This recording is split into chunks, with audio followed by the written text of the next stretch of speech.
In this video, I want to have a look at the Dipert-Cook debate, you could call it. It's a couple of papers found in the Journal of Military Ethics around 2010. And it's over the issue of the just war tradition, or just war theory sometimes, but usually just war tradition, JWT, and cyber warfare. And basically, Dipert is putting forward the argument that cyber warfare is a new kind of warfare insofar as it will need a new kind of ethics. And then Cook is going to respond to that and say, not really. So it's a classic thing of, is it the case that we've come across something new in the world such that old, or a new version of something, in this case warfare, such that the older ethical system that we have, which has been traditionally the just war tradition, and see a previous video of mine if you don't know what that is, that namely this traditional framework of ethical thinking can't handle the problems that now emerge from this new version of warfare, cyber warfare. So can it not? So that's what's going on here. And so there's a lot going on. Speaking of a lot going on, there's a lot going on in the Dipert essay, as well as Cook's response to it. I just give you sort of the highlights of it in this video, and probably another one after this. So brief overview. Well, Dipert basically is saying, look, see, cyber warfare, CW, has a number of unusual features. It's a major new form of warfare. It's the first sort of new form since nuclear weapons and intercontinental missiles appeared on the scene. It's very difficult to determine the source of a cyber warfare attack. They may or may not be lethal attacks. They may not cause really extensive damage. And it can be, fairly, it's not always this high level, high tech, sophisticated aspect. Cyber warfare can be low tech because it can be launched from, simple computers. It's not always this high end state of the art. But he said, like defense in general, it's very expensive to defend yourself against cyber attacks. So the part of interest, now again, as I said, this is an overview. So the interest that I have in this essay is Dipert is saying, basically that just war theory is not going to work that well. He's got a number of problems with the cyber warfare. He divides them into a number of easy and hard cases. So you can have a look at Dipert's essay to go through which ones he thinks are the easy cases, which ones are the hard ones. Easy cases are, for example, responding to a conventional attack by a cyber attack. He thinks that's a fairly easy one. Responding to a cyber attack with a cyber response. So if you have cyber responses either to a conventional or a cyber attack, he thinks that's more or less an easy case. Hard cases are, responding to a cyber attack by a conventional attack. So you're attacked cyber warfare, but you launch a conventional counter to it. That's a hard case.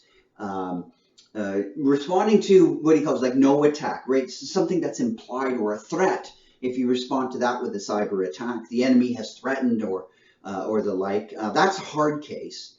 And then, after war, cyber or conventional starts. What kinds of cyber attacks are justifiable? And he thinks that's similar to the simple cases of 1 and 2.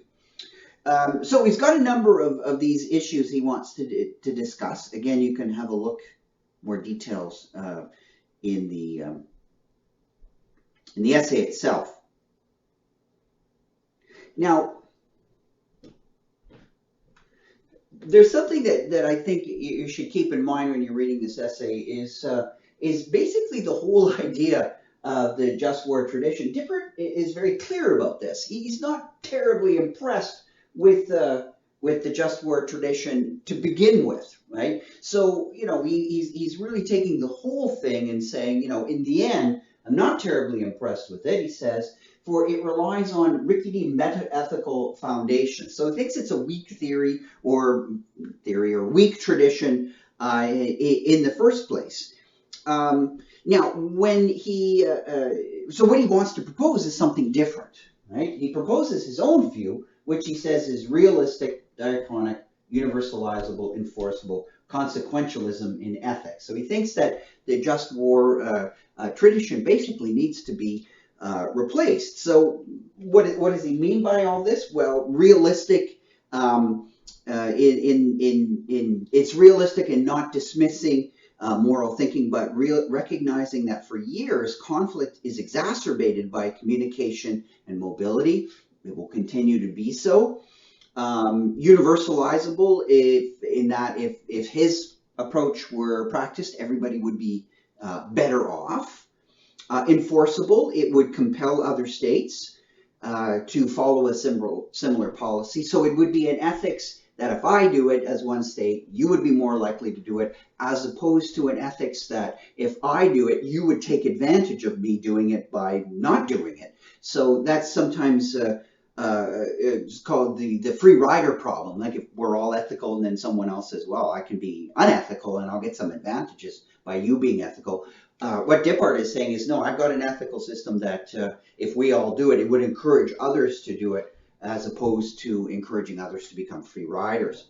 Diachronic, it does not look at what is best for states now, but what's attainable and optimizing in the long run. Now, so what is this going to really look like? Well, when he digs in, he first starts by considering the notion of a just cause, which is the standard concept in traditional just war thinking, especially in that division of it. Joseph Baum, go back to previous videos if you don't recognize that term.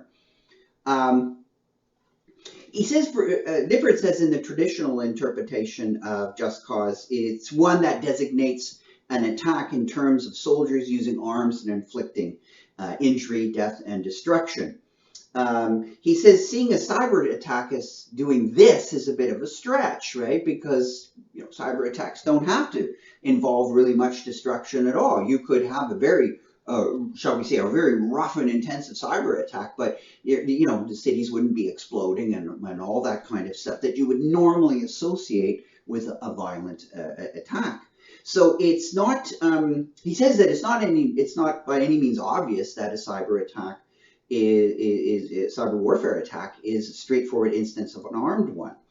And so he said the historical examples really of just cause aren't going to work that well with a cyber attack. So so the whole just cause and the defensive elements that are built in just cause thinking as part of why it's just to go to war, it's not going to really work, says Dipert, in this contemporary arena of cyber warfare.